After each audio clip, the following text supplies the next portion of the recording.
apparently, there's a commotion going on here. Daming Pinoy. Delayed yung flight for 1 day. Hi, so yun nga, today is November 26. Tomorrow is 27.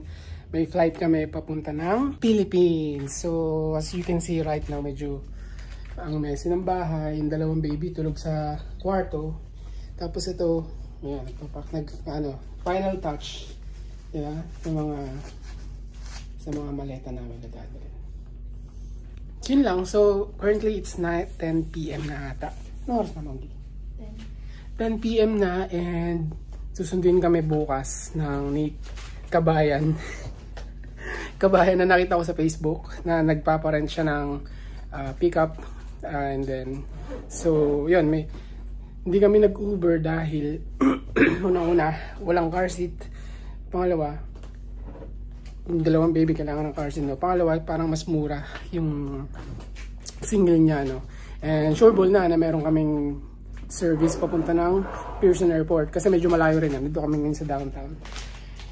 Yun. So, maleta namin. Yan. Sorry, makalat. Dadali namin yung stroller. Kung napapansin nyo, magdadala kami ng jacket. Why? Yes. We're gonna be in the Philippines for almost 2 months. And then within that time frame, we're going to Japan, Osaka, for a week. Sakto. Yun, no? Medyo mahirap to dahil 23 lang allowed sa amin na baggage. And nakita nyo, 22.8. So, laban na ba natin? Yes! Okay. Nabasa ko naman sa Reddit, parang maluwag naman ng Korean Air. So, let's see. If not, then maaga tayo sa airport. 11 pa yung flight. We'll be there mga before 7. So, 4 hours. Maaga. Anyway, so yun. We'll bring you along the way sa biyahe namin papunta ng Pinas. May connection kami sa Incheon Airport, which is sa Seoul, South Korea.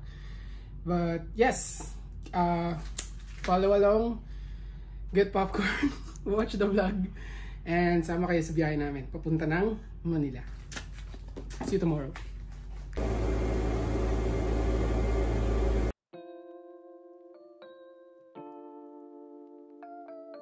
Hello guys! It's flight day! It's 5 AM. I'm just cooking yung mga natirang pagkain sa bahay para hindi masira because we're gonna be gone for the month. Medyo chill pa naman, hindi pa sobrang aligaga. Ito na ang state of the house. Sobrang gulo. But we're gonna try to clean mga very light, last minute. And we're feeding the babies na. This is yung parang French egg, but French toast. Pero egg and bread for the babies. And this is for the egg.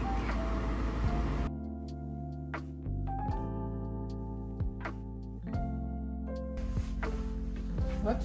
Ready to go!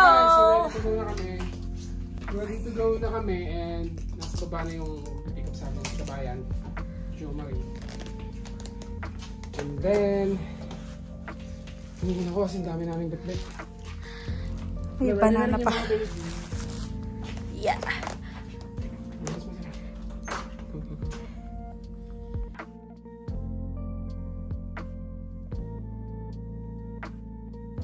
Ayan, so ito yung mga maleta. Parang 5 malalaki. Ay, 4 pala. 4 large. Yung dala ni Mugo doon. 2 maliit.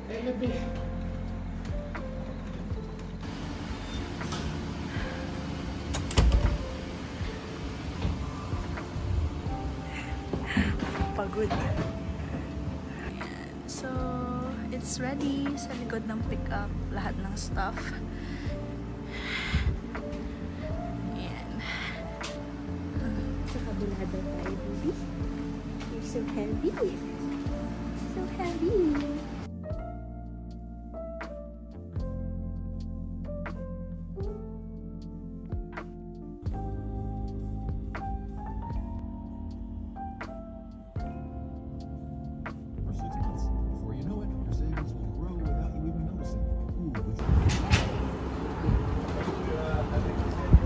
here sa airport. Maaga pa, 6:45 AM. Huli na yung baby, malamig.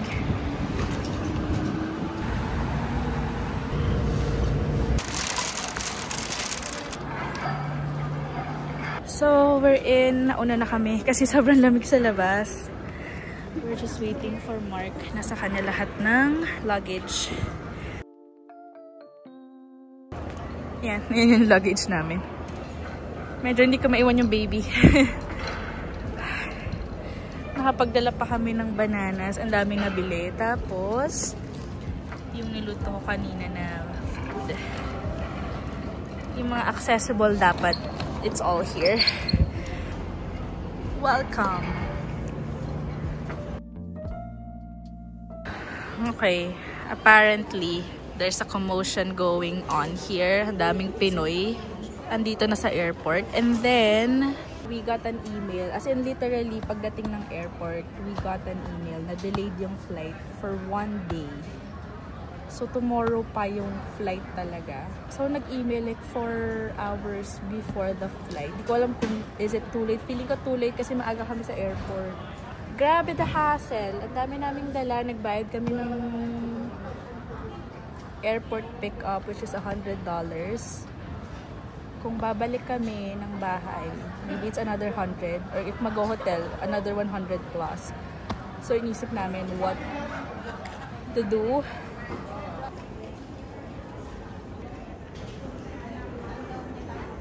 It's been an hour since dumating kami sa airport and still canceled yung flight.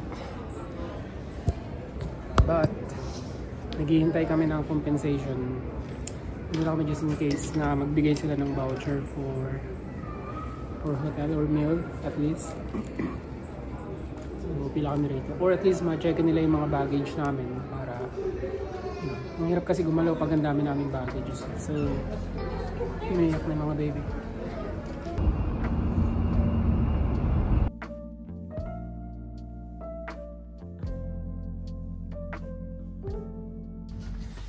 Alright, so update ko lang kayo kanina guys. Nandito na kami ngayon sa bahay. And still, November 27 pa din. Supposedly kanina, flight namin ng 11 AM sa Korean Air. But then, literally, pagdating namin ng airport sa Terminal 3, right, pagdating namin dun sa may check-in counter, daming mga Pinoy na galit dahil nag-cancel pala sila ng flight going to Seoul dahil nga raw may snowstorm. And, yun, so, that was 7 AM, nag-arrive kami ng 7 AM. At, yun, after ng 7 AM, naghintay kami ng konti para makita namin kung bibigyan kami ng voucher or kung ano mang compensation sa cancellation. But then we realized, ayun, so we realized na wala kaming matatanggap na kahit na ano dahil wala namang may control yung kung ano magiging weather. So, yun, naghintay kami sa wala. Thankfully, si Kabayan na konta ko dito sa Toronto. Mabili siya kausap. So, sabi ko lang sa kanya, bro, na-cancel yung flight namin. So, minessage ko lang siya and then after an hour, sinuwi niya uli kami sa airport. And then, binalik kami. Hinatid uli kami dito sa bahay. No? So now, nakarinig kami dito ng mga 11 AM. We work on you know, searching kung ano ba yung mga problema nangyari dun sa flight. And then suddenly may yung kasi ang ginawa ni Korean Air, ni-rebook niya yung flight for tomorrow supposedly 9:30. But then we're checking yung snowstorm dun sa may Seoul. Tatagal pa siya ng mga 2 days ata. So sabi nila tentative pa yung flight bukas. So may chance na ma-cancel pa rin and then ma-rebook, ma-adjust. Ang problema namin kasi may flight kami going to Japan from the Philippines ng December 1. So, we can't really afford na ma-reschedule yung flight. So, sa katangahan ko, na-refund na sa website ng Korean Air, meron kaming account, may button doon na refund request. Sobrang inis ko kanina na refund ko yung flight. So, and then suddenly parang automatic siya na after ko i-click yung refund request, after 2 minutes siguro, no, nag-update yung status niya into refund completed. So now, wala na kaming flight. So, laki ng problema namin kasi paano kami makakauwi ng Pinas, ano? So, yun yung pinaggagawa namin dito sa bahay kanina. Search kami ng mga murang flight na last minute. Thankfully, nakita namin si Cathay Pacific. Cathay Pacific, and going to ang magiging connecting na namin is Hong Kong, and same day, well, not same day, but ang flight namin ngayon is going to be November 28 ng alas 12:30 ng umaga, so 12:38.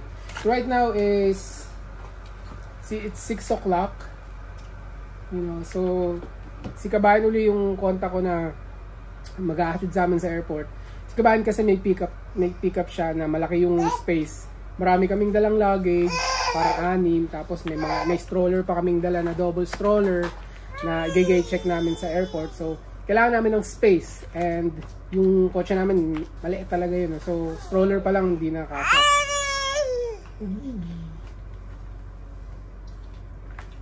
Okay, so yan, pick up kami ng 7 PM, ano? So it's 6 PM pa lang. So we have 1 hour to prepare. Tapos dadating si Kabayan dito ng 7 PM. Lagay uli namin yung maleta, tapos biyahe uli kami papuntang Terminal 3, but this time Cathay Pacific na yung yung flight namin. So yun lang yung nangyari.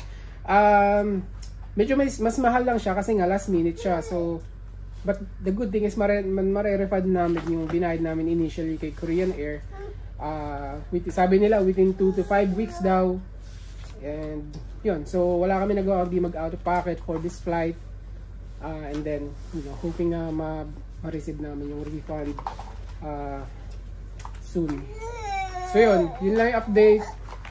Nag-prepare lang kami. Ito si hindi kumakain. Busit na busit kanina, hindi raw kasi nag-consult. Yes! Okay, so isa pa sa dumatagdag sa stress namin kasi nga may dalawa kaming bata, and syempre umiiyak to, minsan hindi makontrol, minsan magta-tantrums. So yun pa isang stress namin, anxiety na. You know, ayaw namin makastorbo ayaw namin kami yung source ng bata na maingay sa flight. But then, what can you do? Diba?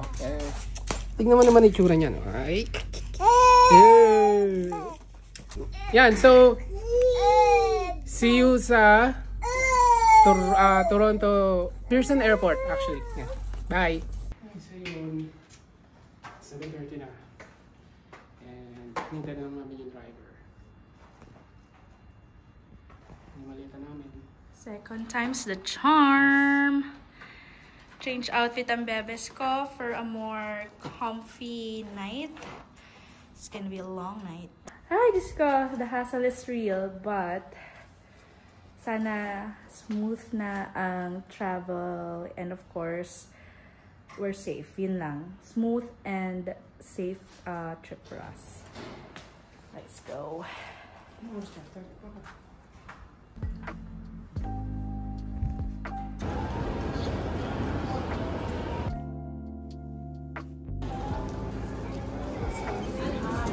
Sa akin muna. Self-check-in. Self-check-in dahil walang check-in. Walang... Okay, ikaw muna. Ginit. Yeah, okay. Go. So, nag-try kami ng self-check-in pero hindi gumana dahil nagsama kaming infants. So, yun. Wala na nagawa kundi dalhin kami rito sa check-in counter. Yan. So far, una kami, which is perfect. Ang mga anak ko ay sumisigaw na.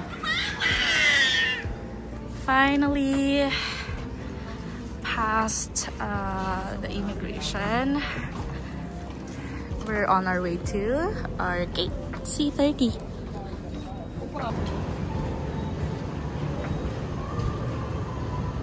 Go. Ang aberya natin magsisimula pa lang. Nakakalabas na kami ng security. And then papatulogin natin mga dalawang bata. Yes, inaantok na sila, medyo fuzzy na. Kasi past bedtime na nila eh. Pero so far, medyo bumabalik na yung swerte namin.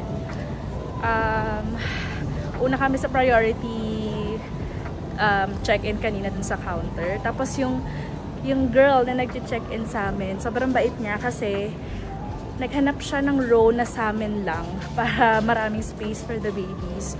So, nakapagpalit kami ng seats. Oh, my Starbucks. Yeah, so we're going there after we find our gate.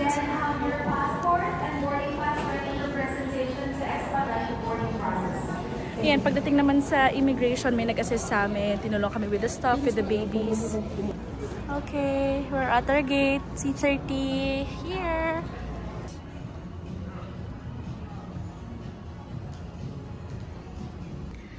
Yan.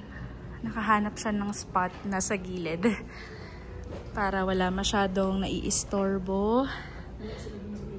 Nice. Ang ganda ng couch. Ay, hindi couch, I mean the chairs. Okay. It's 10 o'clock. Boarding is 11:35. So, I'm tiring out this boy. Because ang dami pa niyang energy, nakakaloka. I'm on my way to get some Starbucks because we need some energy. It's gonna be a really long night.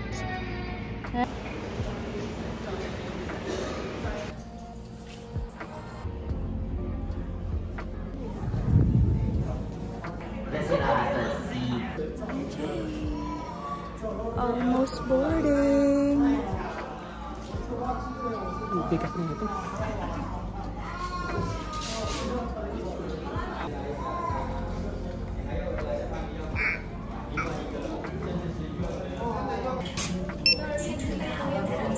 So we have 2 babies and okay.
Paglabas namin, andito na yung stroller bag na gine-check namin sa Toronto. Sa Pinas na tumawa. No, sa Hong Kong daw. Kasi may waiting eh.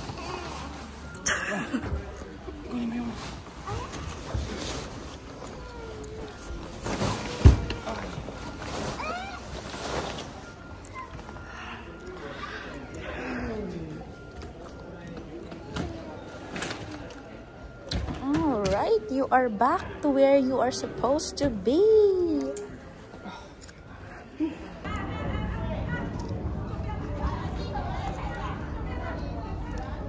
Hong Kong na kami, no? Ito yung connecting flight namin going to Manila. Anong oras na ngayon?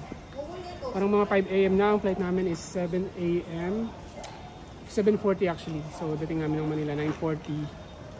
And then that's it. Tender juicy hotdog time na. Tender juicy.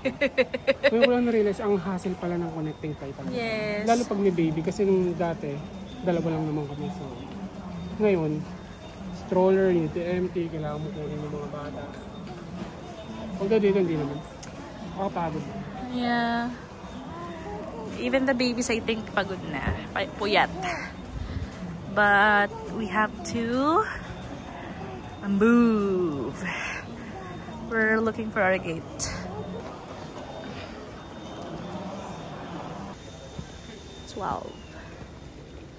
Okay. We are at the family room. Tingnan mo naman. May changing leather pad. This is hot water. Perfect for their milk. And then, ang cute. My bottle warmer for the milk. Pero may hot water na din, so that's good. So, and then, sa kabila, ayan, same, my bottle warmer. Tapos you can do your nursing here, but we don't need this anymore. So, yeah, we're gonna change everything for the babies because mainit yung suot nila and ang init dito sa Hong Kong. Grabe, pagka-land namin, pawis na agad kami. Hindi ko alam, baka heater lang dito sa or aircon sa airport. But it's hot. It's hot here. Buti nila nagdala kami ng pamalit. Kasi alam namin, mag-iiba na yung weather. So, yeah, we'll do this thing. We have 2 hours before our flight. Andito na, nakita na namin yung gate. So, it's this family room is near the gate. So, we're just gonna freshen up the babies, freshen up ourselves. Because sobrang haggard ko. Grabe na. Okay, so mag-change muna kami ng diaper and ng clothes. Dahil mainit na dito. Well, not really Hong Kong. Mainit. 18 degrees ngayon. But, anticipating na agad papunta kami ng Manila. It's gonna be 40 degrees. May amoy ah. Okay, bye.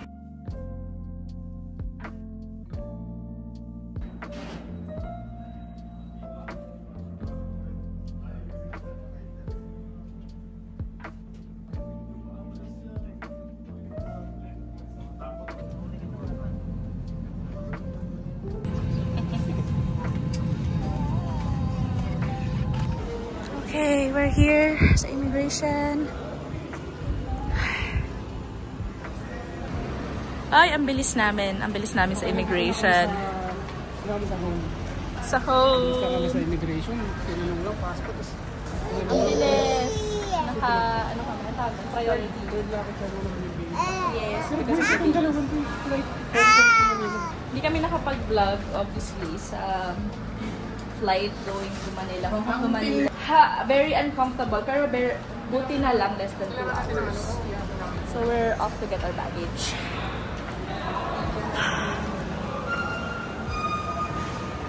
Wow.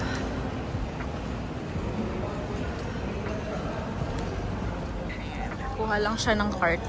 That's okay. We're just gonna wait here.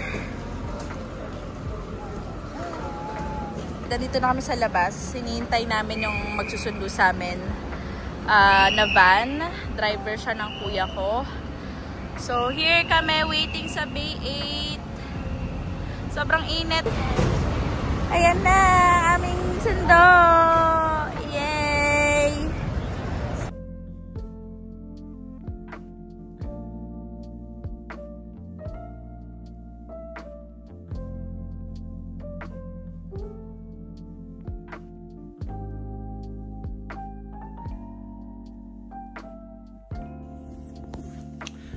So yun, it's been more than 3 days na yata or 2 days since nag-arrive kami from the airport galing sa Canada, and we're now right here sa bahay ni